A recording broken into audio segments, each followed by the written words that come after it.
Welcome back to Southwick Stories. I don't know which episode or which year, but that'll be on the queue on the way out the door. Janice, did I get it right?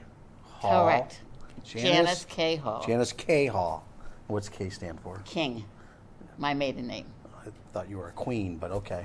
So No, no. I'm in charge. Right? Wonderful. So we have a cranky woman with us today, folks, and we're going to find out some history about Southwick. Okay, Southwick as I know it. Well, we As need you to remember, introduce Jennifer, and too. Jennifer is the daughter who we went to school together, apparently. Yep. I'm And Jennifer Hall-Cotto, and I'm her Hall-Cotto. youngest child. the favorite one? No, I'm the perfect one. So you take after your mother too, then? Okay, No, wonderful. she takes after her father. Father, wonderful. And of course, my sidekick Jim Putnam is on the end there. Janice, Yes. did we get you up today to get you out? You're good? No? You're up first thing in the morning, 4 a.m., No. 3 a.m.? I'm up at 12 o'clock to 1, and then I get up around 8 in the morning. Oh, good for you. Not All like right. dairy farm days, huh? I never got up at 2 o'clock with my husband. He used to work until midnight and go to bed, go to work at 2 o'clock in the morning when he was on the finance board. So Oh, okay. He was on the finance board For many years. for many, for many years. years. I think 10. A lot of people served a sentence on the Yeah. town finance committee. I'm Joe. hearing now. Some, Yeah. Oh, yeah, some- yeah. some That's haven't right, you're on it Some now. haven't Yeah. completed it yet. Yeah. But, Right. But The chains are heavy. welcome today. We've really been looking forward to the opportunity to visit with you because you've got some unique family history here, farm history, and certainly through yours and your late husband's involvement in a whole bunch of church and town organizations, and we want to try to get as much of that as we can Okay. here in the next. On my arrival from Boston to Southwick. So let's start there. You weren't born in Southwick. No, I was came born here in as- Dorchester, and my father was in the Army Reserve, and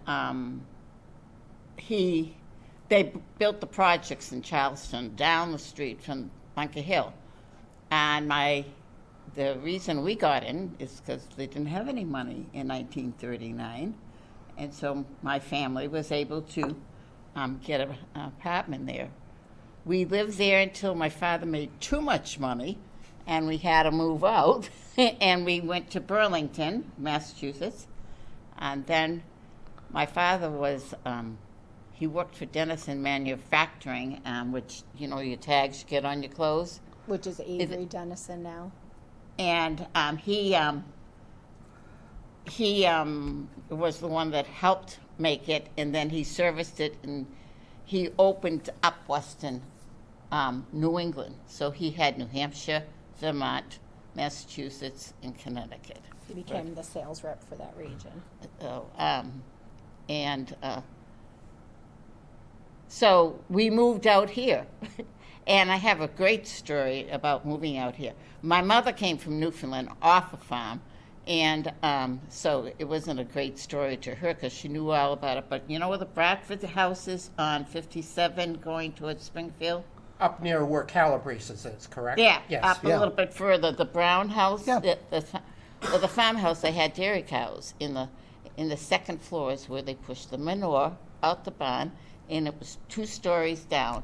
And my father stopped and told my mother, "This is our new house." And she says, "That's okay. I'm not going to be out there shoveling it. You are." And so that was my introduction to Southwick. Then we moved to just across the street from here. I lived in what was the Gillette home on the second floor in an apartment. About what year was that, Janice? It was 1951. Okay. Okay. No, probably. 51. Oh, probably. Give or take. Give or take. Give or Okay. take. Yeah. Yeah. You weren't here yet anyway. Oh, Yeah, yeah. right. She wasn't You weren't even a thought. twinkle. She wasn't even a twinkle in the She eye. hadn't met Yeah. my father yet. Yeah. And so And then your it parents moved was to the Piney. Gillettes, and Gillettes had huge nursery. Yep. Do you Yeah. remember that? And the Dickinsons were our next door neighbor. Wow. And then Dr. Pierre became our next door neighbor.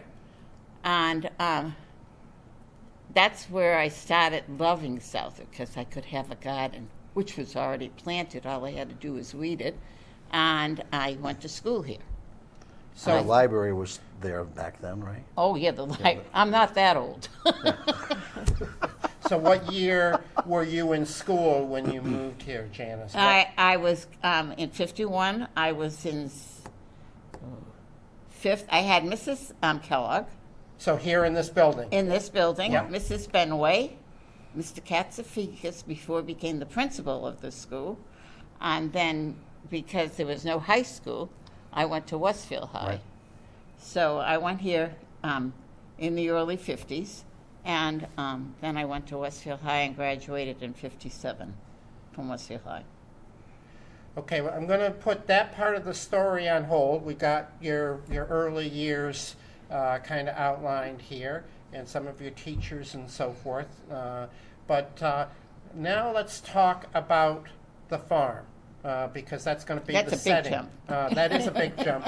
But I think I want to get that kind of out here because it goes back sometime before you showed up on the scene. So tell us about Yeah, I know. Sunnyside Farm or Sunnyside Ranch farm, and the Hall family going back before that. Robert Crane of the Crane Paper Mills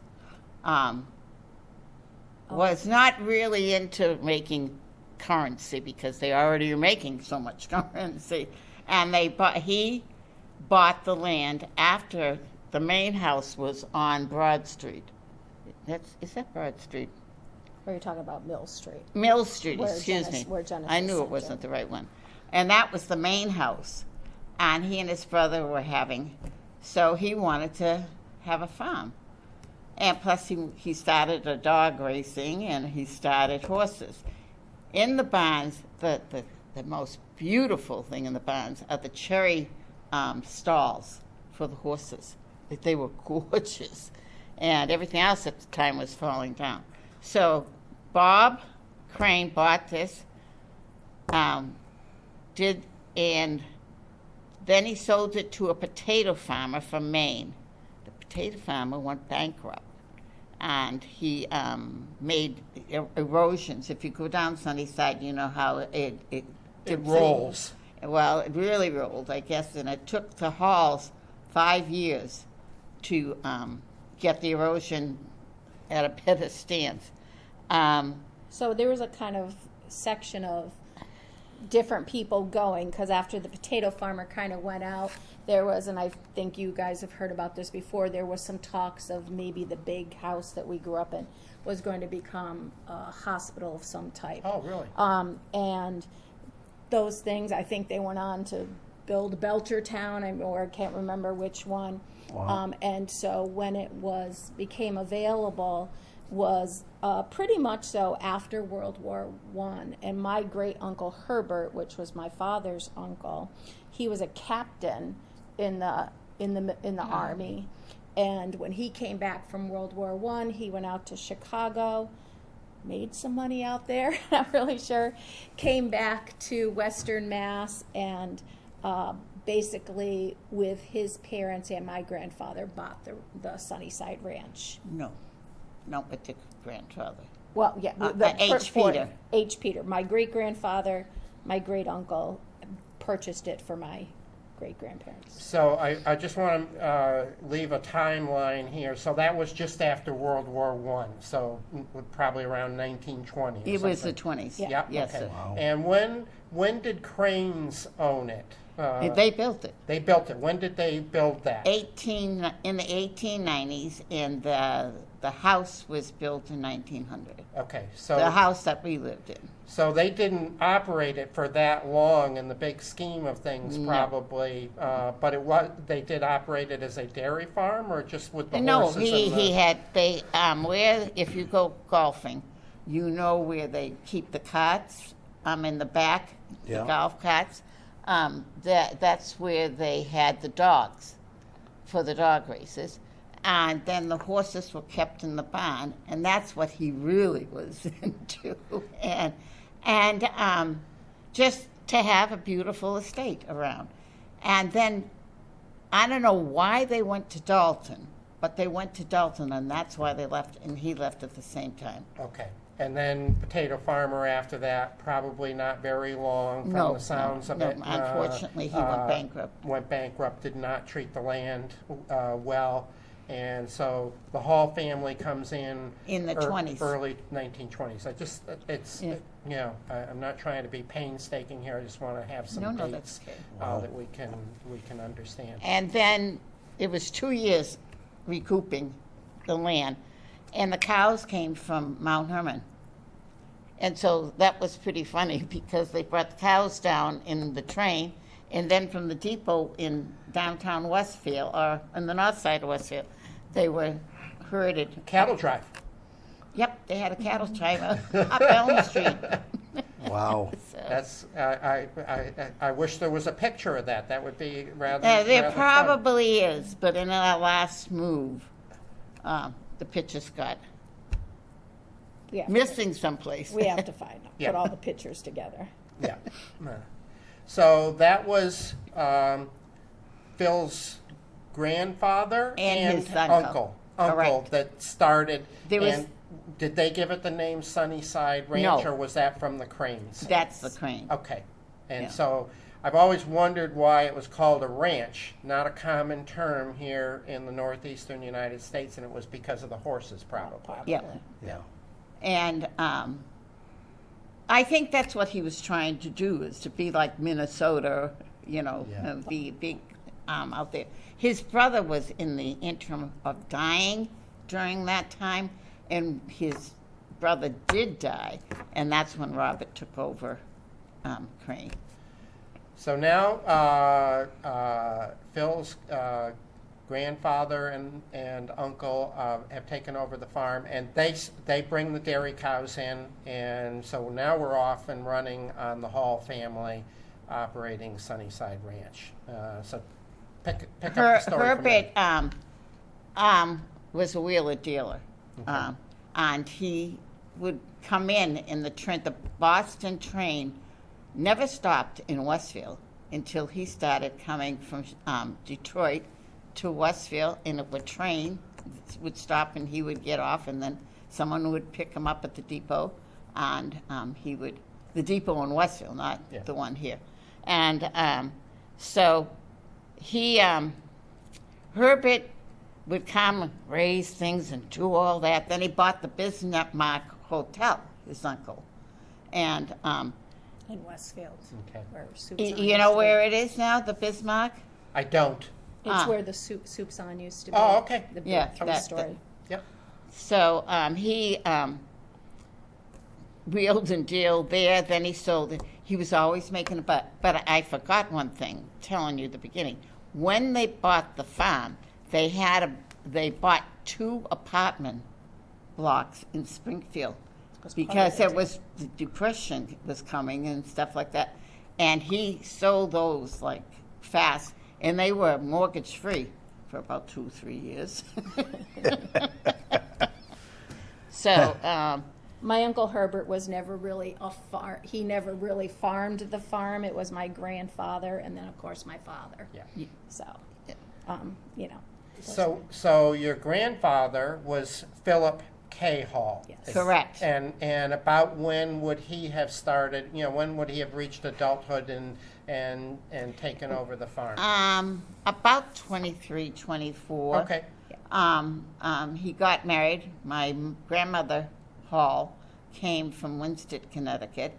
They had a farm. They initially had a farm in Colebrook, Okay. Connecticut.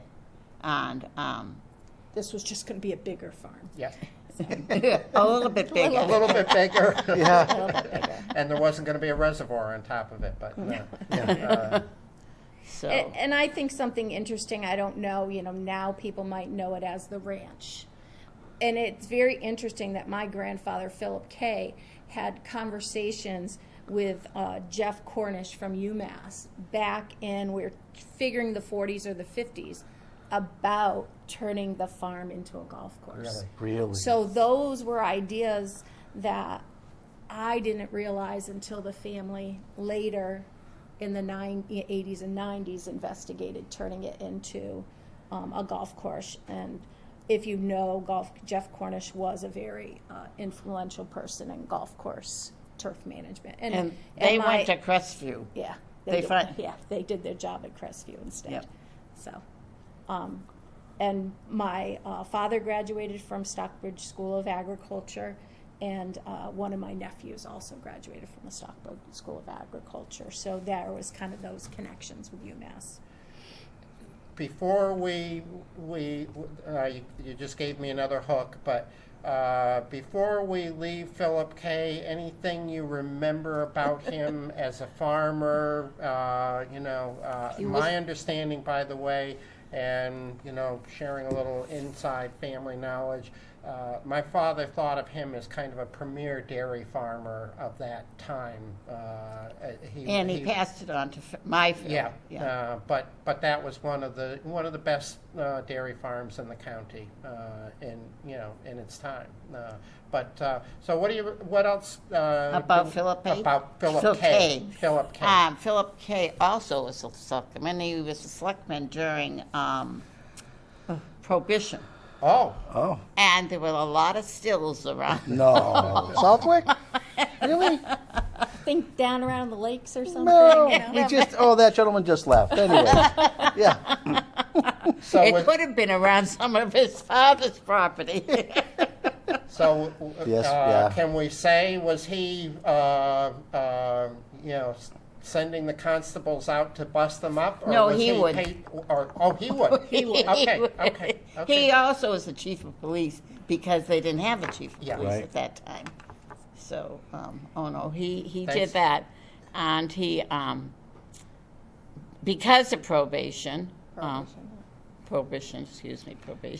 Same thing. Depends how you got caught. Well, I guess they did, and he really loved it. Yeah. And he was an unusual man, my father-in-law was. And he was a member of the Elks, not the Elks. Give me a I'm hint. trying to, huh? Give me a hint. He went around the country for them. Back then? Yeah, Elks is on, Broad. not Moose? The Moose? Moose. Okay. No, it wasn't the Moose. Moose. Well, I Okay, should it have was one I'm of not those, going to tell one of the those story. fraternal clubs. Yeah. Yeah. I Yeah. don't know this story, so I can't help Yeah. you. And, well, anyway, he went around the country putting, for whatever, I can't remember. But he was good at it. Oh, he was good. But he was well, good, he yeah. told me that. Yeah. That's unusual in that time for a local farmer to be barnstorming the country for his fraternal organization. Tells you that the farm was probably doing pretty well. It was. And that Yeah. he didn't have to be there. Well, his father lived to be, and he worked right until the day he almost died. Okay. A cow rammed him, he broke a rib, and he never came out of the hospital. So Oh. he was a farmer that farmed to the end. I don't know if a little bit this kind of overlaps with my grandfather and my father. In case people don't know, cows are artificially inseminated, so that's part of it. And there is Eastern AI was the how the cows got inseminated, and we were known for having a couple of top bulls that we got like residual monies from that Sure. people would pay to have them. And one was through Eastern AI was Sunbrand Poppy, and the other one was Sunran, which was Sunnyside Ranch, was the abbreviation Sun Dancer. And I think our last herdsman, Mark, that moved out to New York State, Just had the 15th. just had like the 15th generation of, I don't know, I think it was Sunran, Sun Dancer. So that was a big thing, Sure. we'd be able to advertise the mother of Sunran, Poppy's, mother produced, whatever number of gallons of milk, and that would be a thing that you could actually rely on those kinds of Bank things. on it. So you're going to break my heart if you tell me that you threw the picture away, but you would have had a breed picture of Sunrand? Do you Yeah. still have that? They're in a box. They're in a somewhere. box. They're in a You know box where the- somewhere. That same Yes, box there with the other Because picture. Yeah, there is goes, somewhere. that goes with the whole Yes. dairy breeding thing, is they Yes. take very accurate pictures of what that cow and that bull look like. So And that- there's some plaques that, Yeah. that of recognition that Sunnyside Ranch was one of the top milking herds for average and stuff that are in probably that same box. Sure. For New England. For New England, For New yeah. England, So sure. we were, and in the end, it's kind of hard to be a successful farmer in Massachusetts against these farms in the Midwest that have thousands Oh, of yeah. acres, Yeah. So now we've talked about the farm history here a little bit, and so let's go back to the Janice King Hall story. So how did you and Phil meet? I should just say the church, but Phil was the advisor of the youth group, and I was the president of it. Okay. And so the minister was not happy, and and Phil volunteered again the next year and said, he'd like to be the advisor again. And he said, I think you've done enough advising. So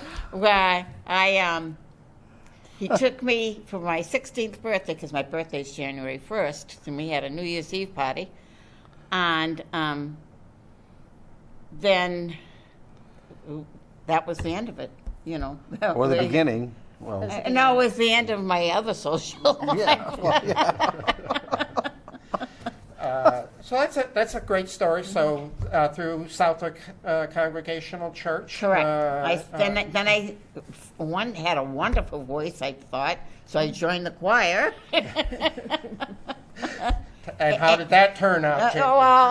Did more advising. And somehow I always needed a ride home.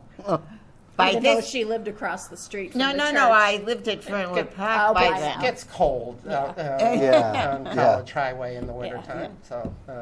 So fair enough. So now to Phil's story. He did grow up in Southwick. Actually, he was born at the Dr. Joslin's clinic in Boston. My mother-in-law was a severe diabetic. Is that right? And they had someone they were going to adopt, and she got pregnant, which had not happened before because they were very careful not to have it. And I think they were married 8 years before she got pregnant. And so Dr. Vincent sent her to Boston, and she stayed at the clinic and had the baby in the clinic in Boston.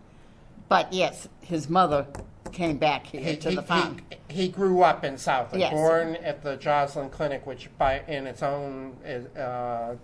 for its own sake is quite a story. Yes, right. In terms of diabetics, but so he'd grown up in Southwick, was already involved with the farm. I recall him saying he served in the military, right, sometime in the 1950s? Yes, he got drafted He when got drafted. he was This is kind 30 years old. And they tried, because it was just him and his father now was aging out well. He went into the service, and he went to Fort Dix to this basic training. Then he went to Fort Gordon in Georgia. And he became, communications, because he had relatives that lived in Alabama, and he would go and visit them on the weekends or when he could get off, and he worked for Tell and Tell, and he offered him a job. And Phil says, well, I got another 4 years of this service. He says, I don't think that's going to happen. At this point, as she said, her grandfather was hit by a cow and broke his leg and most of his ribs, and my mother-in-law now had it. At this time, they had 150 head. Wow. And so I guess my father-in-law called him up and asked him if he could come home for a weekend. Well, he flew home. On the 5th weekend he flew home, from Augusta. The colonel said to him, "Hall, why do you go home?" This was a farmer from Arkansas. and he says, "How did you get drafted? You were an only child of a farmer." He says, "Our local department wanted me." And so he says, "I'm writing a letter. You're going into the reserves." So he did. Phil went into the reserves, and they wanted to draft him again. There was someone that didn't like my father. Apparently. And so he went to the board, and he told his sergeant what was happening, and he was only about 5'7", dark man, and as much muscles. I can remember him to this day. But he says, "Hall, I'm taking you to that draft meeting." And he got up and he says, "You're not drafting this man. You're doing, thus and thus and that." Well, his father knows the governor. His father knows this, the Republican Party, et cetera, et cetera. And he says, "Too bad. He's not getting drafted." So he did serve out his time plus time In the reserves. In the reserves. Yeah. Well, thanks for sharing that story and for his service, because I recalled parts of that story that he told me one time, and they were pretty stubborn about letting him go, huh? At what point in all this were the two of you married? I graduated from high school in 57. I got married in 58, and I had David in 59. And by 59, he was back from the military, and Oh, no. no, that was later. He was still doing the reserves. Oh, he still doing he didn't get drafted until 56. Okay, And Phil was 9 years older than I. okay. Okay. So when all that was over, back to Southwick, start a family, and at what point did Philip K. pass from the scene or turn over the farming We operation? figured that he died about 1981, 1982. But he must have retired from farming before then? No, I mean, truly up until, what he ended up dying from is a cow hitting him, breaking one of his ribs, got Leukemia. pneumonia, he had leukemia, all those side effects.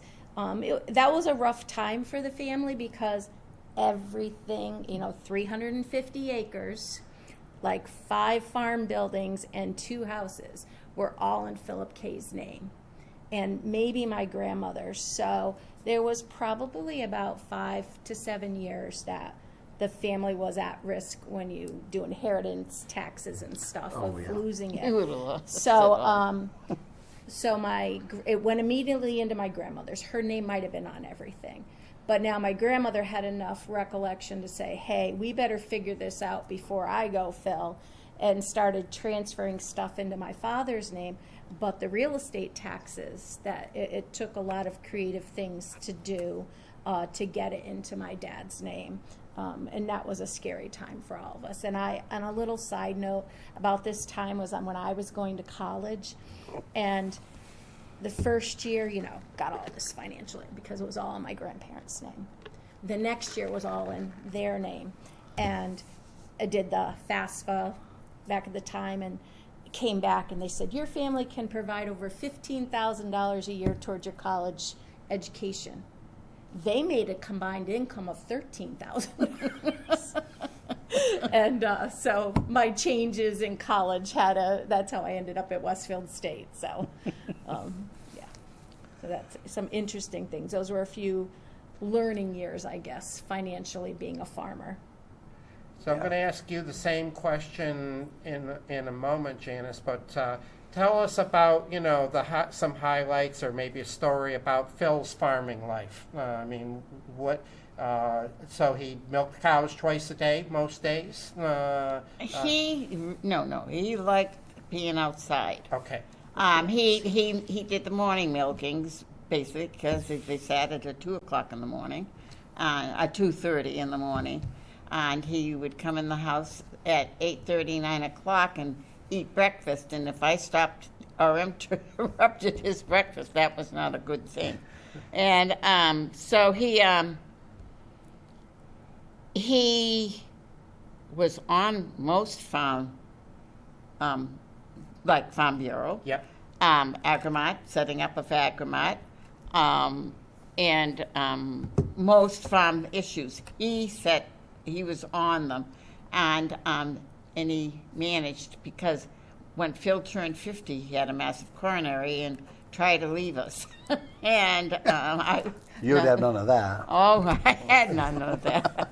Well, I, at the time, was working for 4 doctors, and they decided, pretty short given, that he was going to Bay State because he wasn't going to die on their watch and tell me. And so he set up he was big into artificial insemination. We had a young man, Hans Albrecht, and Wolfgang Herzog. Hans Albrecht was a milk person, and Mr. I just said his name, Jennifer. You're talking about Hansi? No, Wolfgang. Okay. And he couldn't have been more than 5'2" in a buck. He was so small, but he was the reason we did so well in the AI, because Phil did a lot of that investigating with him. So. And I think the ending thing, after he had his heart attack, he never milked cows again. Okay. Because it wasn't, standing on your feet Yeah. for 5 hours with blood clots and things like that. So, and my recollection of growing up, we always had a herdsman. We always had a herdsman, whether they lived in the apartment in the house or they, lived in the area. But we always had a herdsman. My dad loved to be in the fields. Yeah. So you've probably already answered this question a moment ago, but what was your role in the farming operation? Can I tell a little story and you can? Absolutely. I just want to tell a thing, because one of my brothers kind of worked. Ms. King. She worked, and her working outside of the farm supported the farm. Yeah. So she started. No, supported the Supported the Family. family. Between the milk checks. She went after her mother died. I remember I was in 7th grade. She went to go work for family medicine.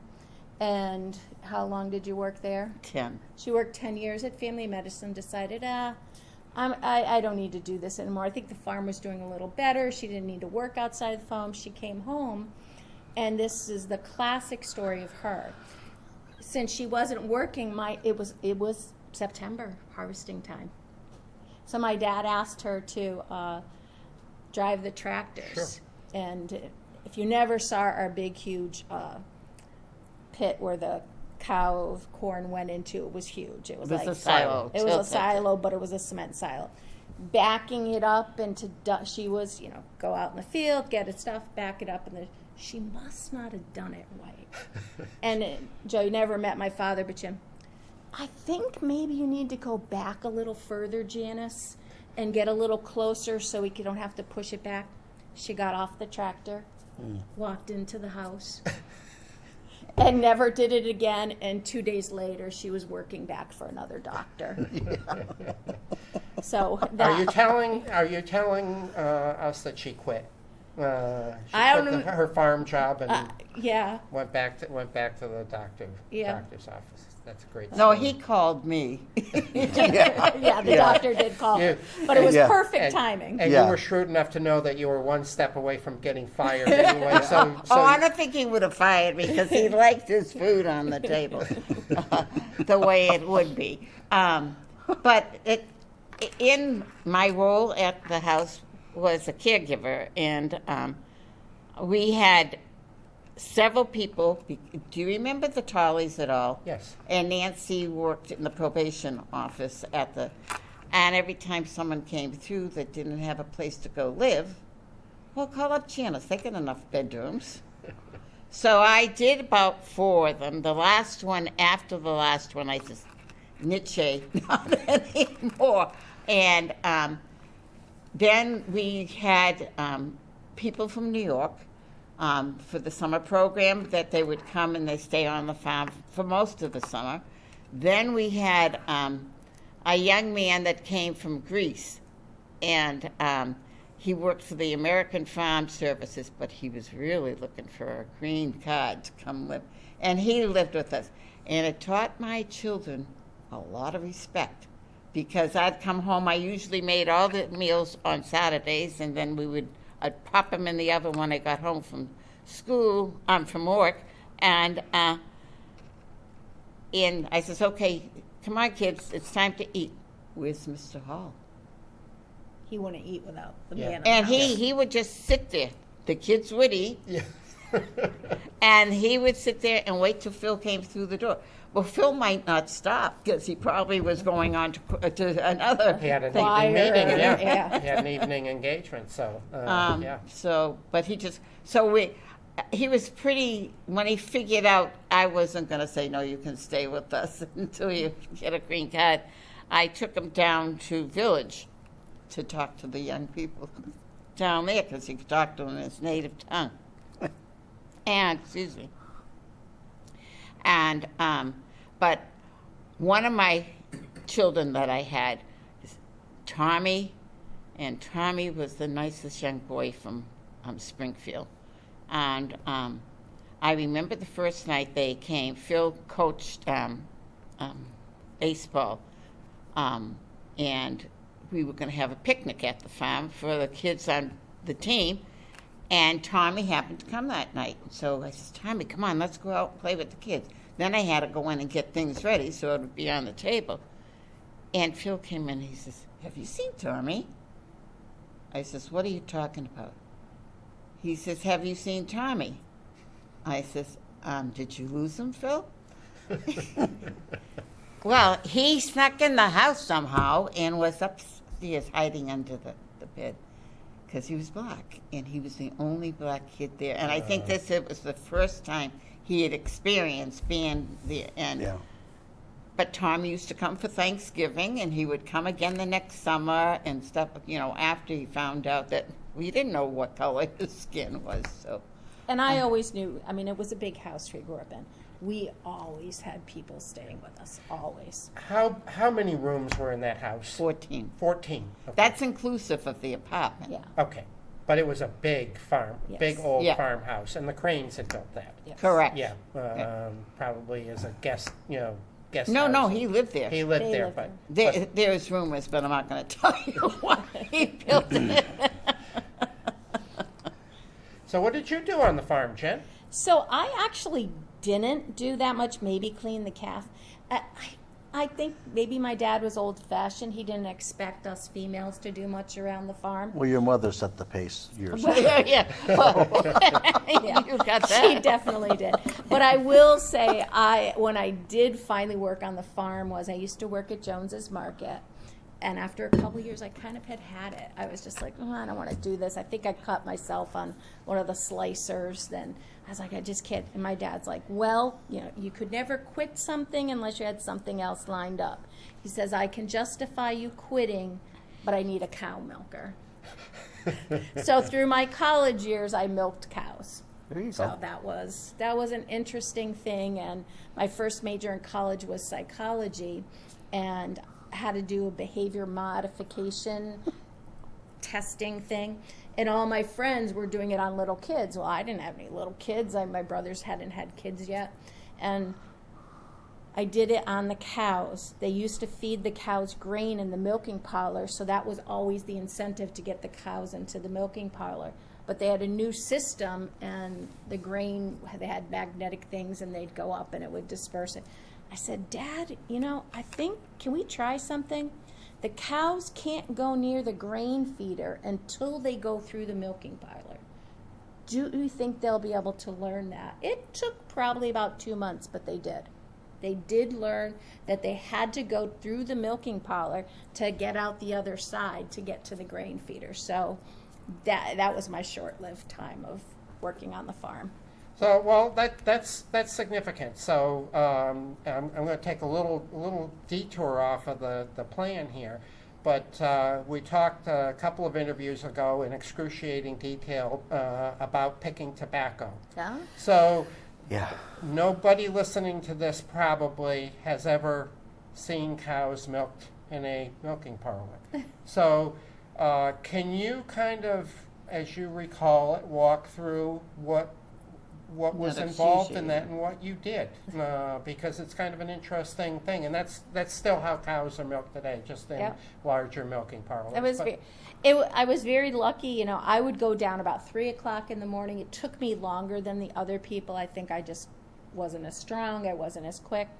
But you'd have to get all the cows into one section, take the 2x4s to fence them off, or the fence to get them all into this clustered area, and then they'd come through on two sides.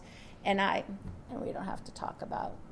We'd be down in a pit, and so the And floor, tails would raise. the floor would be up about, chest high on me. So, I would be covered in cow manure and stuff from the head down. And you'd have 4 cows come in on the side. You'd take the hot soapy water hose them down, get them going, put on the machines. People are like, automatic. Yeah, they're automatic, but you still have to clean the cow. Yep. You still have to prime the cow. You have to then dip them with iodine at the end Yep. to keep them. And you got to keep your time going because there's 4 on one side and 4 on the other. In an ideal timing situation, you'll be washing this people, putting them on as this side will be finishing up. So you can constantly be moving. I mean, I think some of the scariest things is that if you were treating a cow with penicillin, they had an infection. And you made a mistake, and I don't know whether I ever made it once, but the Agrimart would take a test sample of every tank before they went off. And if your test sample came up, you're the one that let the antibiotics get into the thing. And I remember one time my dad had to buy the whole truckload. That was the cost of it. You had to be there was a lot of science to it. And I will say my father was like, I don't know, maybe like nurses. He was a sterilization. The milking things had to be sterilized. The cows had to be sterilized. The milk tank had to be sterilized. All those kinds of things. It took as much to clean up as it did to start up. And so at that point, about 150 cows being Yeah. milked at a given time? Yeah. So how many hours would it take you to? I said it was the perfect timing for a college student because I was going to Westfield State. I'd start at 3 and I'd finish about 7:30. Might not be showered and dressed for an 8 o'clock class, but I'd be showered and dressed for a 9 o'clock class. That's quite a story, Jen. There aren't many people who've had that experience. There was a shower in the barn. Phil's office had a shower, for a quick getaway and be clean. So what other farming memories do you want to share before we move on to Phil's public life, I'm going to call it? I don't know if this is a funny one when you talk about things as me as a kid when I fell into. Joe and I'll decide what's funny, and Ken probably. But So if you can go ahead. I think imagine I've at heard- the current ranch where the restaurant is, Yep. and then there was where you walk up to the restaurant and to the pro shop, there used to be another barn there. That was taken down when the ranch was built. So where the restaurant was the upper heifer barn, and then down below was the main cow barn. And what they would do is take a skid loader and clean, cows produce a lot of poop, clean all the manure into what was called the manure pit in the back of the barn. Well, us kids, there was no neighbors, there was no neighborhood kids. We thought it was fun, the green rubber boots that you wore around the farm practically back in the 70s. It'd be great to slip and slide. And I slipped and slide and went right over the edge into the manure pile. I was covered from head to toe. I was probably about 5 years old. Up my nose, in my ears, everywhere. And Donnie Carpenter picked me up, brought me into the milking parlor, hosed me off with the warm, sudsy water. Then picked me up, brought me up to the garden hose outside the house. Now, mind you, she had probably the women's club from the church in the house at the time. Hosed me off with the hose there, carried me up, put me in the bathtub, and said, "She's yours now." And I will never forget that I fell into, and it was definitely a pile manure that was up over my Oh, head. yeah. So that was, Death by dying. Well, I was just saying, Imagine that's it. a relatively happy outcome Yeah. of Yeah. the circumstances. So it is a funny story, but could have been a tragic story, too. Yeah. So. Did all the milk go to Agrimark In the end, yes. in the end? it used to go to Pioneer Dairy. That's what I was getting at, Yeah, back in yeah. the day, yeah. Yeah. Nice. So, but Agrimat, before Agrimat, Went to Hood. Hood was part of it. Yes, yeah. no, but it would have was been called Yankee something. Milk. Thank you very much. Yankee Milk. It went to Yankee Milk. And he probably would know. We visit him a lot. Credit. And my husband was a director of both of them. And so that's what Phil liked to do. He liked to get up and talk in front of people. And yeah. So we've several times we talked about he was involved in a whole host of farming organizations, and I don't want to, if there's anything else you want to say about that, I want to get that in, but I want to go back and talk about the town organizations, including the congregational church. Should we start with the church? Let's start with the church, All and right, then we'll move over to other things. Phil's mother didn't go out to work because she fed all the farm hands, and at the time there was a lot because boys from kids that were in not jail, in places because they were bad, came to the farm and they lived in army tents out back. And Phil being an only child, his father thought he'd get a good education if he also lived out there too. And so he was very happy doing that. And so they got to know him, people that ran different things and asked him to. And Phil had no problem getting up in front of people and talking to them and knowledgeably talking to them. And so Yankee Milk and then Agrimat being the biggest thing. Farm Bureau, he was director of Hampden County Farm Bureau for many years, and would go around to the different counties to talk to them.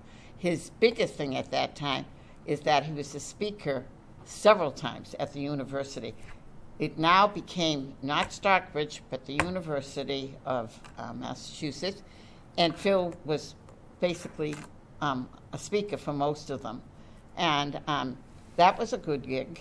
And then the University of New Hampshire found out about him, and he would go up and he'd speak things that he had been involved in, and talk. Then he trying to think the other things he did. Do you want to go on to the church stuff? Because there's There's more, the Yeah. church and the town stuff is he would. Let's start with the church, because I think for a lot of us who knew Phil, we immediately think the music program there, and he was a incredibly talented musician. So where did this farm boy from Southwick get his musical An training? opera and singer from New York City. What's that? An opera singer from New York City. And he had a very supportive mother. that yes, supported him. she had chickens. She had chickens, and all the money she made from the chicken eggs paid for my father's dancing and singing lessons. Oh, he was as a a dancer too. Yeah. Oh well, all three of the kids performed in church services in their musical. He felt that kids had to have athletes grow up and they can't be athletes any longer. Music, it always goes with you, and that was his theory. And my mother-in-law paid for him, and he started with oh God, what was her name? That doesn't matter She had a yes, dear. And she had a You two are like a comedy actor. Sorry. If I roll my eyes, just give me a dirty. It's good that you can't see that. yes, I can. And so can't they? And so he started taking lessons from her and this woman that was in Southwick that I can't remember her name. And she knew Margaret Hill. In Margaret Hill, I could remember her name. She's the one that was an opera singer in Springfield, came back home to Springfield, and you had to audition to sing from. And Phil was a young kid, but I'm talking like 7 or 8 years old. And so he used to go there, and he used to take the bus from Westfield to go into Springfield and then get up to Forest Park area.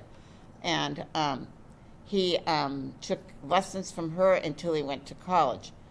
We are not talking about Phil's illness. Phil, as a young man, got what's called England fever. He got infected by non-pasteurized milk, and his temperature in a matter of seconds would go from 92 to 106, 106. And most people that had England fever died. He didn't. And Phil said it was always because he had something to do that he wanted to do in Dr. Finson. And Dr. Finson found him the right doctors, et cetera, et cetera. And so she took him to New York to audition to be on shows. And of course, he was like now 13 or 14 years old. And he thought, oh, I can sing in New York, until he found out how much work it really was to sing in New York. And he says, nah, I think I want to go to college. I think I want to sing on my own. Because he was getting a lot of, as a young man, getting a lot of places that he went to sing. And then the reason he came to the Congregational Church, because his mother was French-Canadian, he was going to the Catholic Church, because his mother was Catholic. And Mr. Roberts, whose daughter Alice Roberts was married to Joe Knappich, who was the mother and father of Mike Knappich. Yeah. And he had been coaching basketball. So Phil wasn't singing too much at the Catholic Church. So he found out he could now play sports at the Congregational Church, plus sing in the choir. And so he... and participate with the youth group. Yeah, look at what I'm he did. seeing a plan come together, Jen. It was meant to be. I'm, just saying. And so he... Who was the choir director before him at the church? Do you remember? where was the telephone operators? Tuttles. Puddles. Okay. Mrs. And she was directing the choir at the time when Phil came back from college, et cetera, et cetera. Then she and Barbara Hawley sort of left. Barbara got married, then Barbara got sick and left. And that's how Roberta came in. He sang at a wedding that Roberta, with her hair that used to be down to here, was playing, and he coerced her to come and play the organ at the church. So he became director of the choir in 61. I think it was either 61 or 62. And then it went on from there. Then he did, for the bicentennial, he started a group, and he got all the churches sang with him, and there was about 250 people in that chorus. And then he started the afternoons, because now he says, I'll get my dream, I'll be on the road. And he took 4 from Dotnich. Eldon Johnson. Eldon kept it going. Eldon Johnson, and Phil was the lead, and Evelyn Fuller. And St. Peter. Oh, Gladys St. Peter. How could I forget? And then Roberta, and they traveled, and this All was over more New England. contemporary music. It wasn't religious music, and like they might have performed at a Farm Bureau annual meeting or something like that. And so they did that for. They took it on the road. They took it on the road, and music was a huge part of his life. And I will say, as the 3 kids of us, another thing was, how did David participate with music? And he sang occasionally with them. Ronnie had a rock group. So if you can imagine the altar being taken down, and there was a rock group kind of up on the stage there. And then when I came through, the dance troupe, we danced to some songs from like She Jesus even Christ. danced, followed some of our old ministers to their church, Yeah. and Phil would pick out the music, Yeah. and she would do the dancing to the music. So she was traveling too. So he, just for the record here, he was choir director at Southwick Congregational from 1960-61, somewhere in there, to the time of his passing. 2017. 2007.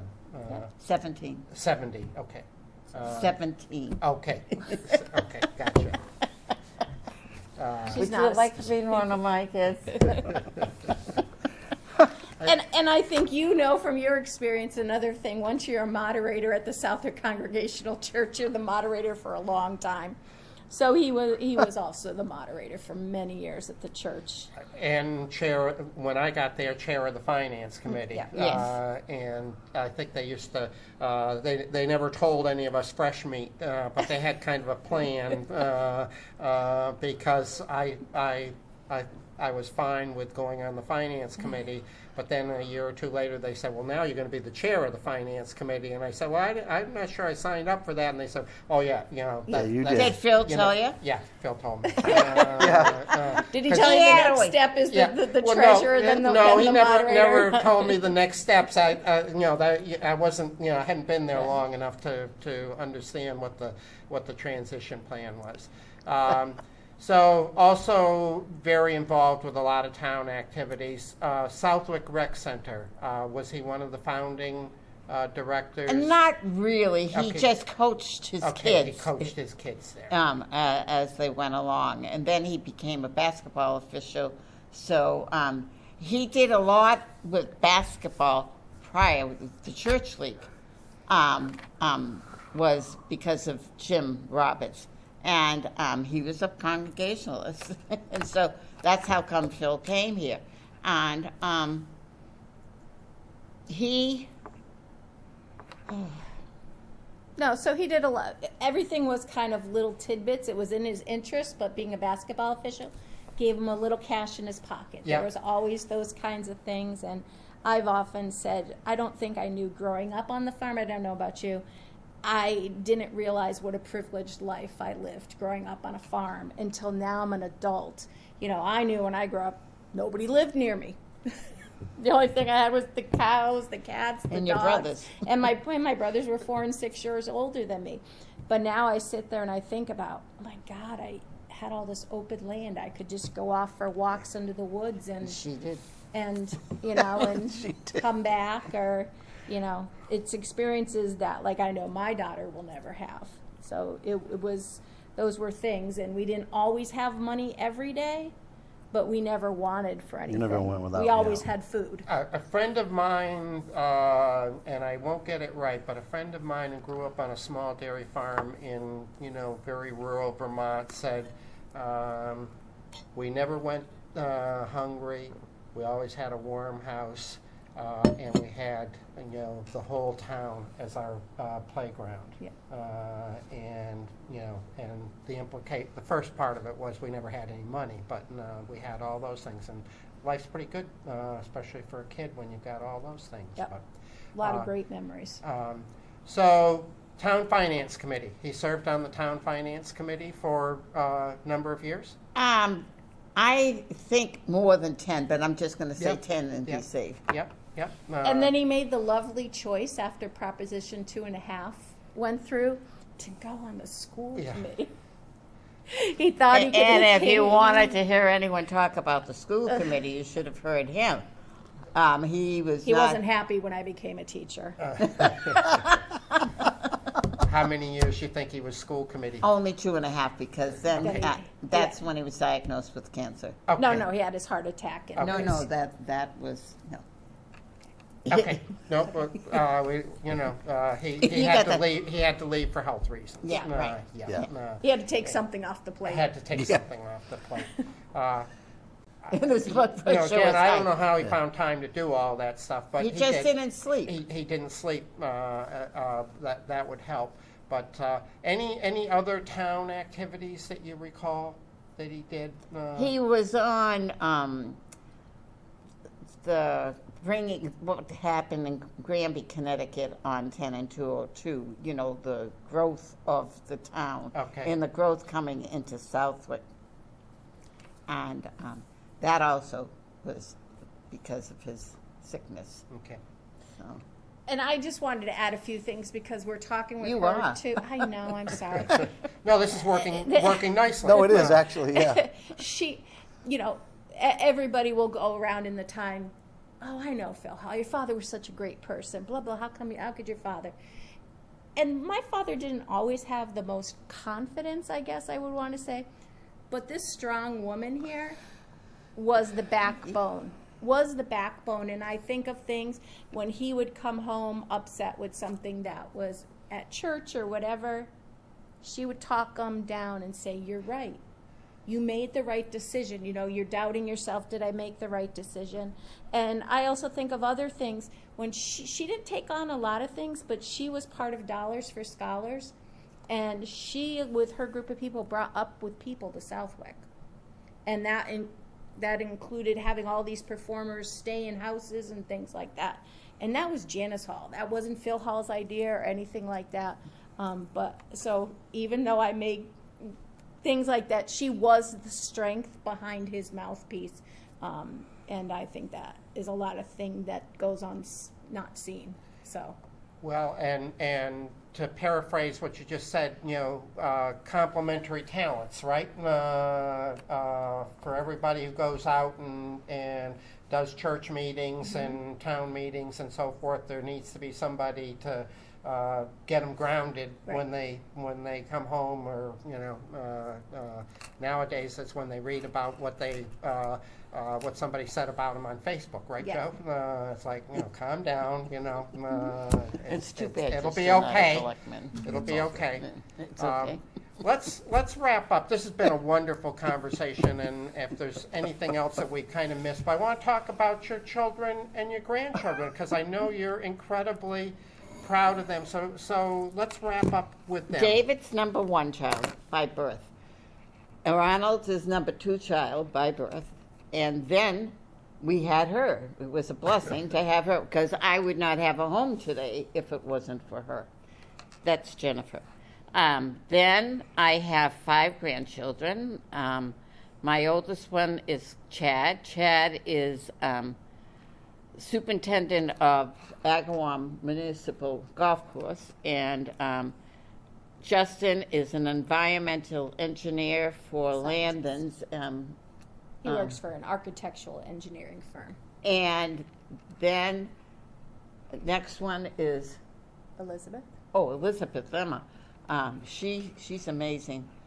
She has 2 children, and she is in marketing big time for Legos. Oh, wow. And so she's really amazing. Then there's Sarah. Sarah's my daughter. And Sarah is in graduate school to become a speech pathologist. And then the next generation of Phillips. And she's has been quite the competitive swimmer, right? Yes. I don't know if she still does, No, but up through college, yeah. but she had quite a. I'm sure Phil was very proud of that. He wasn't around. He wasn't. He was gone. But He wasn't even for high school. But yeah. he would have been. Oh, yeah. Well, the last picture you saw of him was on Thanksgiving Day of him and when Justin was the captain of Westfield High football team, and him there being, led around, and everyone trying to get him in and out of the bleachers, and for him to watch his kid. My saddest day was when Elizabeth, who was the captain for 2 years for the field hockey team at Westfield State, and her last game that I went to, I cried because I said, what am I going to do now? And so then we waited for Elizabeth. Now Philip is in the Air Force, and he... What's his middle initial, just to keep it straight? Philip J. Philip J. So we got Philip K, Philip H, and Philip J. Correct. And Philip J has a double L, so there's Okay. a different spelling. of Because Philip. his mother is big into horses, and then a doctor, she had melanoma, which took my other daughter-in-law. David's wife, Teresa, died of melanoma at 40. But 2.5 years later, Elizabeth, pregnant for Philip, they found melanoma on her back, and I thought I was going to really lose it. Yeah. So, but I didn't tell you that couple, Ronald and Big Liz, she doesn't like to be called Big Liz, work for the University of Massachusetts. Ronald is preservation of land, farmland for the state of Massachusetts, and she closes down different Animal protection. Yep. And she has Morgan horses. She has cows. She has chickens. She had patio pig, and she got them because she was closing down farms, etc. Yeah. And if she liked them, she brought them home. And when she came home with 2 cows, Ronnie threw himself onto the trailer, and he says, "My father's dying." Cows that weren't going to produce anymore. Yeah, So. yeah, They are expensive pets. yeah. And I interrupted you, but so that's grandchildren Oh, and okay. great-grandchildren. Great-grands. And Chad has a daughter and a son, and Elizabeth has 2 boys. Okay. Well, congratulations. That's quite a clan. All right. Well, I think I'm not done with having great-grandchildren. I think that probably is going to happen. So, but We've covered wonderful. a tremendous amount here. Jen, what did we leave out? I just wanted to say, when we were talking about my father and you talk about the ranch was a sacrifice on my father's part to preserve open land in the town of Southwick. He could have very easily not done the golf course route and just sold 350 absolutely. acres into homes and stuff. His purpose was to always provide for his family. And he felt strongly for the town of Southwick. And that's just kind of a final thing about Phil Hall, that the Ranch Golf Club, we don't really reap any rewards of it. My mother and my brother are still part owners of it, but the open land and seeing the beauty of the ranch, I think my father would be proud of. Absolutely. It's such a spectacular open space that's being productive in a different way than farming. So. He would joke, we're just cutting the grass a little shorter now. Yeah, because he did mow grass. I have friends that were on the crew with him, and in his final month, he worked up until about 4 months before he died. They would load him up on the mower and get him off the mower because he didn't have the ability to climb on in the end, but he wanted to be out there. Janice, what did we miss? nothing much. Okay. Other than Philip H. Hall was an amazing man. Okay. And I was very lucky. That's a great way to leave it. So, Joe, I'm going to turn it back to you. Thanks for coming on. Thank you. Yeah, I know. I hear it all the time by old women. I don't know what's going on. Thank you. Thanks a lot. She's not going to like that old woman. Okay, the graying people. How's that? All right, folks, that's going to wrap it up for today. We appreciate you watching, and we'll see you soon. Thank you.